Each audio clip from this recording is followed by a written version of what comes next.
Era uma quarta-feira típica na igreja pentecostal Rios de Águas Vivas.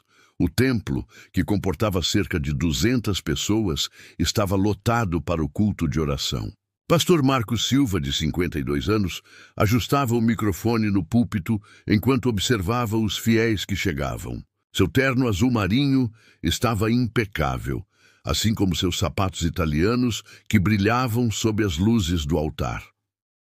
Nos primeiros bancos, como sempre, sentavam-se os diáconos e líderes da igreja. Entre eles estava Roberto Santos, um homem de 45 anos que servia como diácono há mais de 10 anos. Roberto trabalhava como contador em uma empresa de médio porte e conhecia bem os números. Sua fé era inabalável, mas sua consciência financeira o incomodava cada vez mais com as campanhas constantes de arrecadação. Pastor Marcos iniciou o culto com entusiasmo. Sua voz ecoava pelo templo enquanto conduzia os cânticos iniciais. A congregação respondia com fervor, levantando as mãos e cantando com vigor. Após cerca de 30 minutos de louvor, chegou o momento que Roberto já esperava com apreensão, o momento das ofertas. Irmãos amados, começou o pastor Marcos, caminhando de um lado para o outro do púlpito. Deus tem grandes planos para esta casa, mas precisamos da participação de cada um de vocês. Esta semana, o Espírito Santo me revelou que devemos iniciar uma campanha especial para a expansão do templo. Roberto sentiu um aperto no estômago. Nas últimas 3 semanas, havia presenciado campanhas para a reforma do som, para a compra de um novo carro para o pastor, para o congresso de jovens e para as missões. Os membros da igreja, em sua maioria pessoas simples de classe média baixa, estavam sendo pressionados constantemente. A expansão do templo custará R$300 mil, continuou o pastor.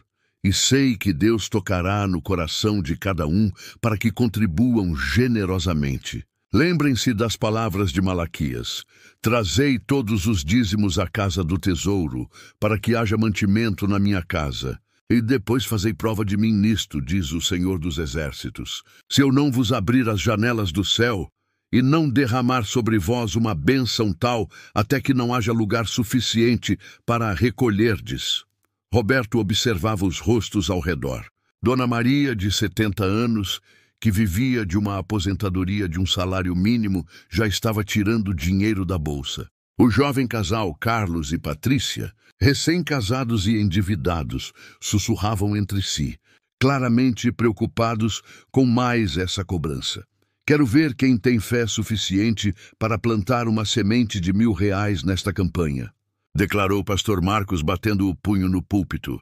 Quem tem coragem de desafiar Deus e provar sua fidelidade? Foi nesse momento que Roberto não conseguiu mais se conter. Levantou-se lentamente do seu lugar na primeira fileira e pediu permissão para falar. Um murmúrio percorreu o templo. Era incomum alguém interromper o pastor durante a arrecadação.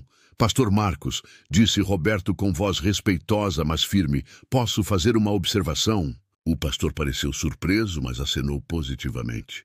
Claro, diácono Roberto. Fique à vontade. Roberto caminhou até ficar próximo ao púlpito, de frente para a congregação. Irmãos, como diácono desta casa e pessoa que lida com números profissionalmente, gostaria de compartilhar uma preocupação. Nas últimas 4 semanas, foram lançadas 5 campanhas diferentes. Somando todas, estamos pedindo aos irmãos mais de R$500 mil em contribuições extras, além dos dízimos regulares. O silêncio no templo era ensurdecedor. Pastor Marcos franziu o senho, claramente desconfortável com a direção da conversa. Roberto continuou. Conheço a situação financeira de muitos irmãos aqui. Sabemos que a maioria ganha entre 1 e 3 salários mínimos. Se somarmos dízimos, ofertas regulares e essas campanhas especiais, estamos pedindo que algumas famílias comprometam até 40% da sua renda com a igreja. Isso não está causando dificuldades desnecessárias aos nossos irmãos? Um sussurro começou a se espalhar pela congregação. Algumas pessoas confirmavam com a cabeça, outras pareciam chocadas com a ousadia do diácono. Pastor Marcos retomou o microfone. Sua expressão havia mudado completamente. A cordialidade havia desaparecido, substituída por uma rigidez que Roberto nunca tinha visto antes. Diácono Roberto. Começou o pastor, sua voz ecoando com autoridade pelo sistema de som. Vejo que o inimigo está usando você para semear dúvidas na casa do Senhor. Quanto você contribuiu para a última campanha? A pergunta pegou Roberto desprevenido. Era uma informação pessoal sendo exposta publicamente. Pastor, creio que isso é algo privado entre mim e Deus. Não é, replicou o pastor Marcos, caminhando em direção a Roberto. Se você vai questionar a obra de Deus, precisa mostrar primeiro sua própria fidelidade. Quanto foi sua oferta na campanha passada? Roberto sentiu o calor subindo pelo rosto. 200 pessoas o observavam em silêncio absoluto. Pastor, contribuí com R$ 200, que é o que minha situação permite no momento. R$ 200, exclamou o pastor, sua voz carregada de desdém. O irmão ganha mais de R$ 4.000 por mês como contador, mora em casa própria, tem carro do ano, e contribuiu apenas R$ 200 para a obra de Deus. E ainda tem coragem de vir aqui questionar a visão que o Espírito Santo me deu? Roberto sentiu como se tivesse levado um soco no estômago. Sua vida financeira estava sendo exposta e distorcida diante de toda a congregação. Pastor, tenho outras responsabilidades. Minha filha está na faculdade. Minha esposa está fazendo tratamento médico. Desculpas, lhe interrompeu o pastor Marcos, batendo novamente no púlpito. Desculpas de quem não tem fé. Vocês estão vendo, irmãos? Este homem, que deveria ser exemplo de generosidade, está mais preocupado com as coisas do mundo do que com as coisas de Deus. O constrangimento de Roberto era visível. Suas mãos tremiam ligeiramente e gotas de suor começavam a aparecer em sua testa. Ao olhar para a congregação, via alguns rostos de apoio, mas muitos outros de reprovação e julgamento. E mais, continuou o pastor, agora caminhando pelo altar como um promotor diante do júri, este diácono está questionando a autoridade pastoral que Deus me deu. Está questionando as revelações que recebo do Espírito Santo. Irmãos, vocês sabem o que a Bíblia diz sobre aqueles que se levantam contra a autoridade constituída por Deus? Pastor Marcos abriu sua Bíblia dramaticamente. Em Números 16, vemos a história de Coré, que se rebelou contra Moisés. E qual foi o resultado? A terra se abriu e engoliu Coré e todos os seus seguidores. Deus não tolera rebelião contra seus ungidos. Roberto sentia que o chão estava desaparecendo sob seus pés. O que havia começado como uma preocupação legítima pelos membros da igreja estava sendo transformado em rebelião espiritual. Pastor, tentou Roberto mais uma vez, não estou questionando sua autoridade. Apenas expresso preocupação pastoral pelos nossos irmãos que estão enfrentando dificuldades financeiras. Preocupação pastoral? Riu o pastor Marcos com desdém. Você não é pastor, Roberto. Você é apenas um diácono. E um diácono que, pelo que estou vendo, não está qualificado para essa posição. Alguém que coloca dinheiro acima da obra de Deus não deveria estar liderando nada nesta casa. O silêncio era opressivo. Roberto podia ouvir sua própria respiração amplificada em seus ouvidos. Olhou para os outros diáconos na primeira fileira, buscando apoio, mas todos evitavam seu olhar. Pastor Marcos continuou seu ataque. Irmãos, vocês estão presenciando algo muito sério hoje. Um homem que deveria ser exemplo de fé está tentando impedir a obra de Deus com argumentos carnais. Está colocando planilhas e cálculos acima da palavra do Senhor. Roberto tentou se defender. Pastor, não estou impedindo nada. Apenas sugiro que talvez possamos espaçar melhor essas campanhas, considerar a capacidade real dos irmãos. Capacidade real? Interrompeu novamente o pastor. A capacidade real de Deus é ilimitada. O problema não é a capacidade dos irmãos, é a falta de fé de líderes como você, que deveriam estar incentivando a generosidade, não desencorajando. Nesse momento, o pastor Marcos fez algo que chocou até mesmo seus apoiadores mais fervorosos. Apontou diretamente para Roberto e declarou: Roberto Santos, pelo poder que Deus me deu como pastor desta casa, declaro que você não está mais qualificado para servir como diácono. Sua falta de fé e espírito de rebelião são evidentes para todos. Um grito abafado ecoou do fundo do templo. Era Sônia, esposa de Roberto, que havia chegado atrasada e presenciado apenas os últimos minutos da humilhação pública do marido. Suas lágrimas eram visíveis, mesmo à distância. Roberto estava em choque. 10 anos de serviço fiel, centenas de horas dedicadas à igreja, incontáveis contribuições financeiras e espirituais. Tudo estava sendo apagado em questão de minutos. Além disso, continuou o pastor Marcos implacavelmente, determino que Roberto Santos está suspenso de qualquer atividade de liderança nesta igreja, até que demonstre arrependimento genuíno e um coração generoso para com a obra do Senhor. A congregação estava dividida entre murmúrios de aprovação e expressões de choque. Alguns membros mais antigos, que conheciam o caráter íntegro de Roberto, pareciam desconfortáveis com a situação. Roberto, com a dignidade que conseguiu reunir, caminhou lentamente de volta ao seu lugar. Seus passos ecoavam no silêncio do templo. Ao sentar-se, sua esposa Sônia se levantou e caminhou até ele, segurando sua mão em uma demonstração silenciosa de apoio. Pastor Marcos, aparentemente satisfeito com sua demonstração de autoridade, retomou a campanha de arrecadação como se nada tivesse acontecido. Agora, irmãos, vamos continuar com nossa oferta. Quem tem fé para plantar R$1.000 nesta campanha abençoada? Curiosamente, a resposta foi muito mais tímida do que o pastor esperava. Muitas pessoas que normalmente contribuíam generosamente hesitaram.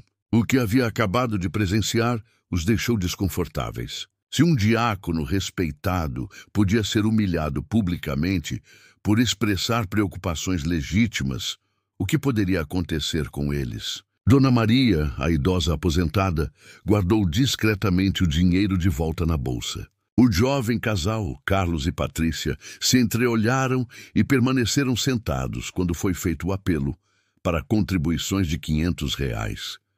No final do culto, enquanto as pessoas se dispersavam, grupos pequenos se formaram no estacionamento. As conversas eram sussurradas, mas o tema era o mesmo.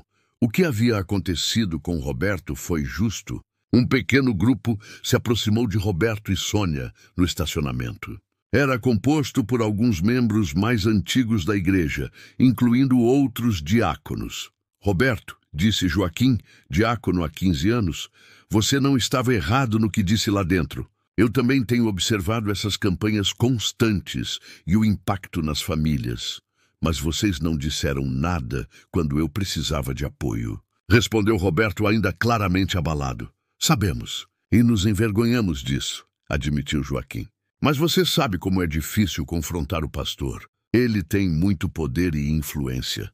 Sônia, que havia permanecido em silêncio durante toda a humilhação, finalmente falou. O que mais me dói não é nem a suspensão ou a humilhação pública. É ver como uma preocupação legítima foi distorcida e transformada em rebelião espiritual. Meu marido dedica sua vida a esta igreja. Nos dias que seguiram, a história se espalhou rapidamente pela comunidade evangélica da cidade. As opiniões estavam divididas. Alguns apoiavam pastor Marcos, argumentando que a autoridade pastoral deveria ser respeitada acima de tudo. Outros questionavam se a reação havia sido proporcional e apropriada.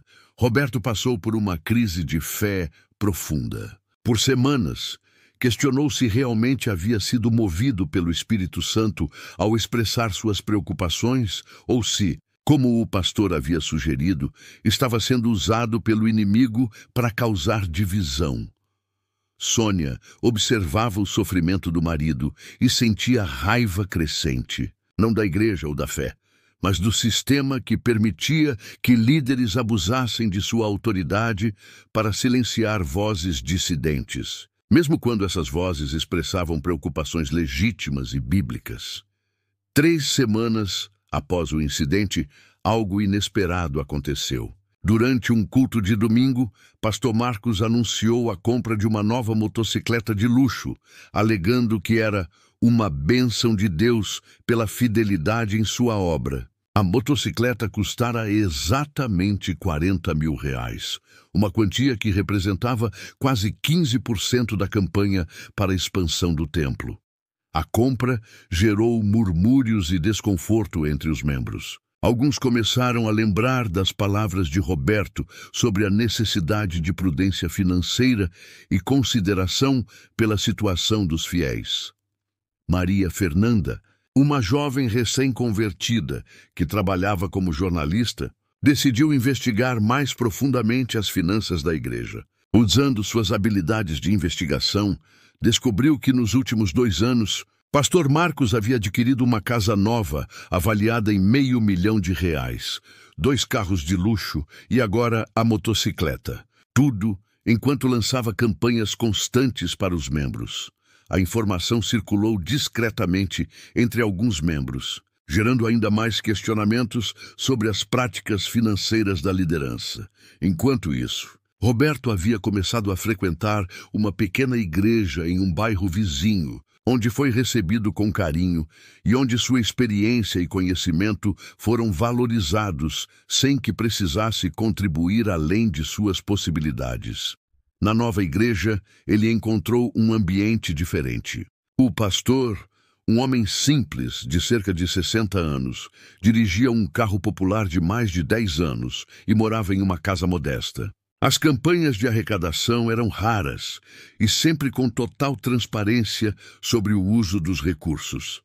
"Sabe, Roberto", disse pastor João durante uma conversa pastoral, "a igreja não é um negócio onde a quantidade de dinheiro que você contribui determina seu valor espiritual. É uma família onde cada membro é importante pelo que é, não pelo que possui."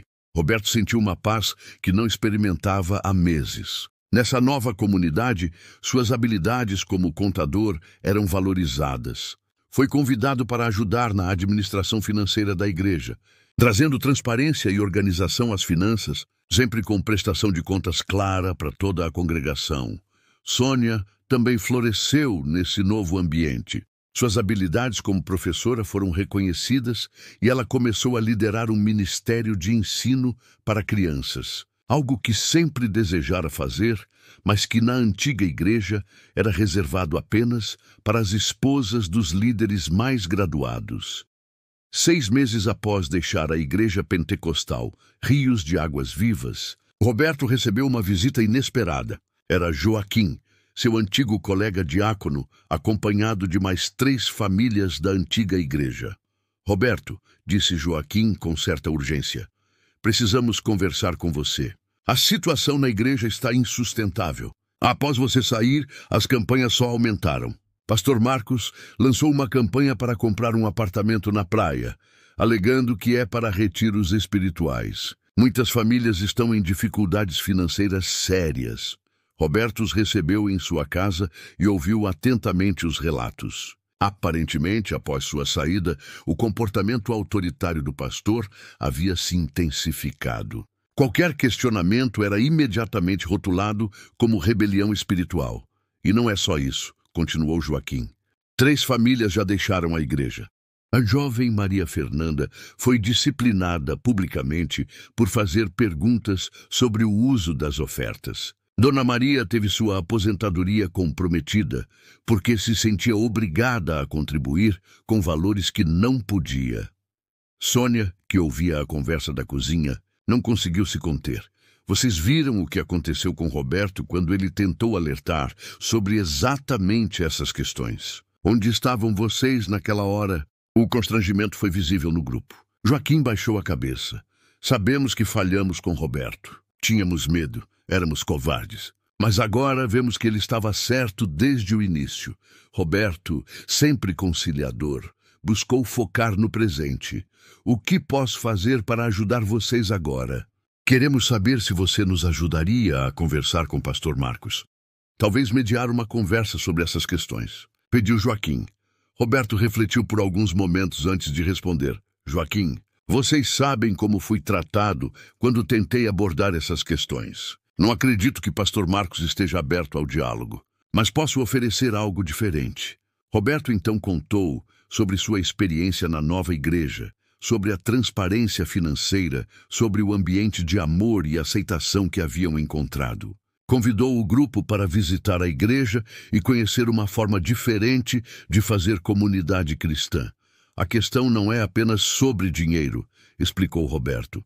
É sobre poder, controle e a distorção do que realmente significa liderança cristã. Um líder verdadeiramente cristão serve, não se serve da congregação. 2 semanas depois, durante o culto na nova igreja de Roberto, havia 20 pessoas a mais no templo. Eram ex-membros da Igreja Pentecostal Rios de Águas Vivas que decidiram buscar um ambiente mais saudável para viver sua fé. Pastor João, após conhecer as histórias que essas pessoas traziam, decidiu preparar uma série de estudos sobre liderança cristã autêntica, abuso espiritual e administração bíblica de recursos. Irmãos, disse ele durante um dos estudos, Jesus lavou os pés dos discípulos para nos ensinar que liderança é serviço, não domínio. Quando líderes usam sua posição para intimidar, manipular ou se beneficiar financeiramente, estão distorcendo completamente o modelo bíblico. Roberto, durante esse período, passou por um processo de cura emocional e espiritual. A humilhação pública que havia sofrido deixara marcas profundas, mas o ambiente acolhedor da nova comunidade o ajudou a recuperar sua autoestima e sua confiança na liderança cristã autêntica. Sônia também encontrou paz. Sabe, Roberto, disse ela uma noite, talvez Deus tenha permitido que passássemos por aquela situação para nos tirar de um ambiente que, no fundo, não era saudável. Hoje vejo como éramos manipulados constantemente. A história de Roberto se tornou um caso de estudo informal na comunidade evangélica local. Pastores de outras igrejas começaram a refletir sobre suas próprias práticas e sobre como evitar que situações similares acontecessem em suas congregações. Alguns meses depois, Roberto recebeu uma ligação inesperada. Era de um membro da diretoria da Igreja Pentecostal Rios de Águas Vivas, informando que haviam descoberto irregularidades graves nas finanças da igreja e que pastor Marcos estava sendo investigado por desvio de recursos. Roberto, disse o homem do outro lado da linha, sabemos que você tentou alertar sobre problemas financeiros e foi injustamente tratado. Gostaríamos de conversar com você sobre o que observou durante seu tempo como diácono. Roberto concordou em colaborar com a investigação, fornecendo informações técnicas sobre as práticas financeiras que havia observado. Não o fez por vingança, mas por senso de justiça e preocupação com as famílias que ainda estavam sendo prejudicadas. A investigação revelou que pastor Marcos havia desviado mais de R$200 mil dos fundos da igreja ao longo de 3 anos, usando dinheiro destinado às campanhas para benefício pessoal. A descoberta chocou muitos membros que ainda apoiavam cegamente a liderança. Pastor Marcos foi afastado do cargo e a igreja passou por um período de reestruturação sob nova liderança. Muitos dos membros que haviam deixado a igreja retornaram, mas outros, como Roberto e sua família, já haviam encontrado um novo lar espiritual. A experiência transformou Roberto de forma profunda. Ele desenvolveu uma paixão por ajudar outras pessoas que passaram por situações similares de abuso espiritual. Começou a ministrar palestras sobre administração financeira transparente em igrejas e sobre como identificar sinais de liderança abusiva.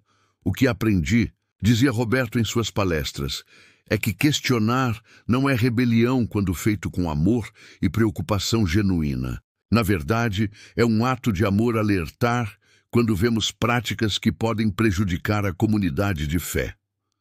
Sônia também se tornou uma voz ativa, ajudando esposas de líderes eclesiásticos que sofriam pressão para permanecer silenciosas diante de práticas questionáveis de seus maridos. A nova igreja que Roberto frequentava prosperou não apenas numericamente, mas espiritualmente. O modelo de transparência, prestação de contas e liderança servidora atraiu muitas pessoas feridas por experiências similares em outras comunidades. Pastor João frequentemente dizia: uma igreja saudável não teme perguntas ou prestação de contas. Na verdade, abraça essas coisas como evidências de maturidade espiritual da congregação. Roberto encontrou um propósito renovado em sua fé.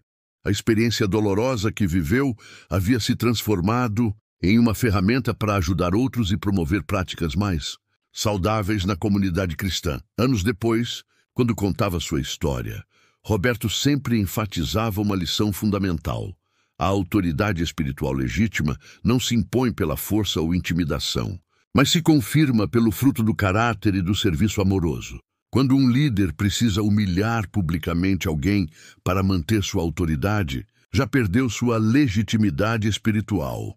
A história de Roberto Santos se tornou um lembrete poderoso de que questões financeiras nas igrejas devem ser tratadas com transparência, que liderança cristã autêntica se manifesta em serviço, não em domínio, e que membros de igreja têm não apenas o direito, mas a responsabilidade de expressar preocupações legítimas sobre práticas que afetam a comunidade de fé.